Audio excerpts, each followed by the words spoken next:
uubusin niyo respeto ko. Ngayon, respetuhan tayo. Puro ka plastic. Kasi akala niya, hindi ako magsasalita. Walang respeto si Boy Tapang eh. Walang respeto. Oo, wala akong respeto. Naging tayo. Pumunta ako dyan sa lugar nyo na wala respeto ako sa'yo. Ilabas mo anong tunay ng hiwalayan. O ngayon, lalabas ko na. Ako na maglabas. So ito na nga guys, no, si Boy Tapang ay nagsalita na tungkol sa hiwalayan nila ni ng dati niyang kapartner na si Miss Cherry White. So naglabas na ng saloobin, pero bago siya naglabas ng mga sama ng loob o saloobin ay nagpost siya muna na kinlaro niya na scripted lang lahat ang kanilang pagsasama. Pero ilang oras ay nag-live siya at nagsalita at lumabas na ng kanyang saloobin. Labas niya ito kasi nawawala na siya ng respeto sa babae kasi lagi siyang hinahamon na ilabas yung tunay na hiwalayan nila o tunay na relasyon nila nung sila pa ay nagkarelasyon. Ngayon, ito na nga, naglabas siya ng sama ng loob sa kanyang live kasi nga ubos na kanyang pasensya at nawawala na siya ng respeto. So sa live na ito, nilabas niya yung baho ni Cherry o mga pinagagawa ni Cherry nung sila pa. So kasi nga nung nagmaydi si Cherry na tumatahol na naman ang unggoy, siya napikon ang lalaki na si Boy Tapang o si Ronnie Suwan aka Boy Tapang. Nagot naman ni Boy Tapang yung maydi ni Cherry White na sabi ni ni Boy Tapang, ang kapal daw ng mukha, parehas lang daw silang pangit, nakaritoke lang daw siya kaya siya naging maganda, at kundi lang daw dahil sa kanyang mga lolo noon. Di ko alam kung anong klase o lolo na sinasabi ni Boy, siya lang nakakaalam. So di ko alam kung anong lolo. Sabi din ni Boy Tapang, saka ka na magyabang pag yung bahay ay sayo na, huwag ka masyadong magmayabang, yun ang sabi niya. Namin din ni Boy Tapang nung huling punta ni Cherry White sa Cebu ay para kunin lang yung sasakyan, pero ang kumuha ng sasakyan ay ang cost na ni Boy Tapang kasi ang sabi ni Boy Tapang, si Cherry White ay nagbar. Nakuha niya itong balita na nagbar si Cherry White nung sinabi ng mga followers ni Boy Tapang na bakit iba daw yung kasama na lalaki, hindi daw si Boy Tapang. Malaman ni Boy Tapang na nandun si Cherry White sa bar, na may ibang kasamang mga lalaki.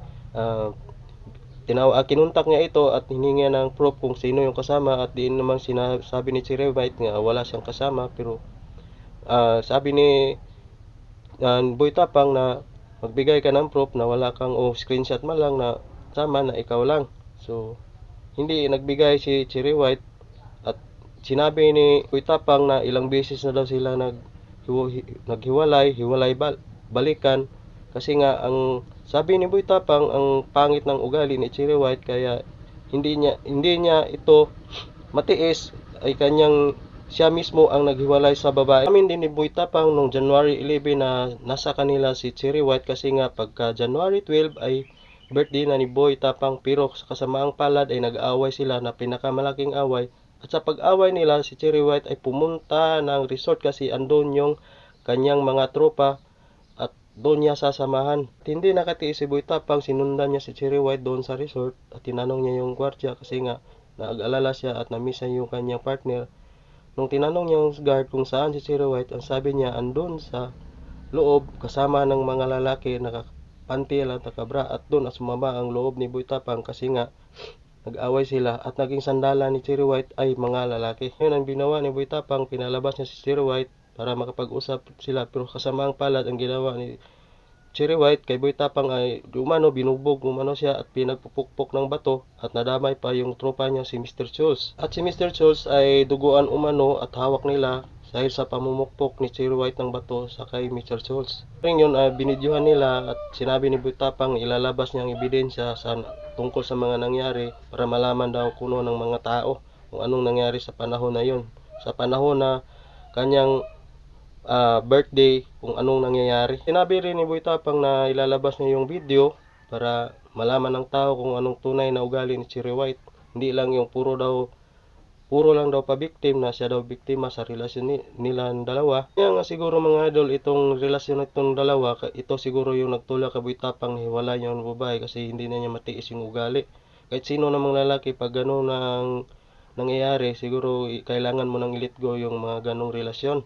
Kasi kung tatagal, lalo ka lang masasaktan, ang titiis ka lang. So, yung sinabi ni Boy Tapang na ilalabas yung video na tungkol sa away nila nung panahon na birthday niya doon sa labas ng resort, hindi niya nilabas. Ang nilabas lang niya ay yung usapan nila sa Sir White sa isang kwarto na pag-aaway nila. So pakinggan nyo itong away nila. Na bahala kung sino ang tama o sino yung may pangit na ugali. So pakinggan nyo to. Panabasin. May pagpuli ka na maayos. May pagpuli ka na maayos. Okay. May pagpuli ka na maayos. Anong gusto mo? Yung maayos. Hindi yung ng ganito lang. Ha? O ayusin mo. Okay nga. Ano nga? Magsalita ka na maayos. Okay. Anong okay?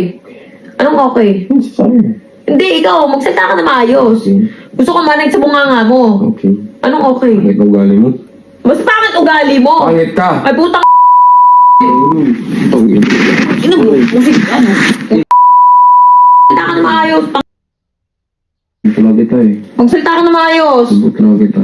Yung mga tropa ko papunta, basagin pa sa sakyan. Anong gusto mo? Sagin mo! Ay talaga. Bakit ganyan Ay yan? talaga. Wait ka lang. Tignan mo gagawin ko. Lasing pa! O ano ang gusto mo? Alak. Gago kahit daw ako lasing kaya ko yun. Hindi mo ako kilala. Gawin mo, nung di O ka- ano nga eh. Anong gusto mo eh? Ano ang plano mo? Ikaw ang may desisyon nito, hindi ako. Kasi pinag-uwi Ano gusto mo? Ano nga? Magsalita ka kasi para alam ko gagawin. Mga idol, natapos natin pakinggan. Hindi ko na pinakita yung video kasi nga wala rin kayo makikita ang mga muka. Puro busis lang yung maririnig nyo. Kaya di ko na pinakita. Sagot naman ni Cherry White mga idol sa tungkol sa pagbunyag niya ni Boy Tapang doon sa kanyang live.